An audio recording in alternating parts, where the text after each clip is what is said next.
হে everyone, আজকে নতুন একটা টপিক নিয়ে আসছি। যে টপিকটাতে আমি বলবো যে মানুষের জীবনে কিভাবে তারা যে ২টা রুলস ফলো করলে ইনশাল্লাহ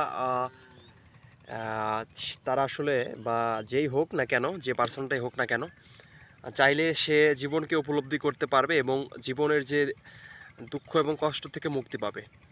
তো মেইনলি যে ২টা স্টেপ আমি বলবো, এই ২টা স্টেপ যদি আপনি ফলো করেন বা জীবনে অ্যাপ্লাই করেন, ইনশাল্লাহ জীবনের যে বেনিফিট ইনশাল্লাহ এটা পাবেন। যেমন ১ নাম্বার যে বিষয়টা,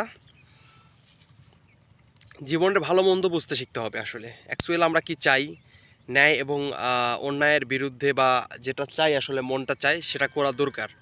এবং ২ নাম্বার যে বিষয়টা আছে জীবনের জন্য, আপনি সুখ এবং দুঃখ থেকে ভুলিয়ে মধ্যে মাঝখানে আপনি জীবনকে উপলব্ধি করবেন আসলে। আপনি নিজের থেকে কিছু চাইবেন না আসলে। সুখও চাইবেন না, দুঃখও চাইবেন না। আসলে যেটা প্রাপ্তি আপনাকে জীবন দিছে বা এই পৃথিবী দিছে, অ্যালগরিদম দিয়েছে প্রাকৃতিক, সেটা অনুসরণ করবেন আশা করি।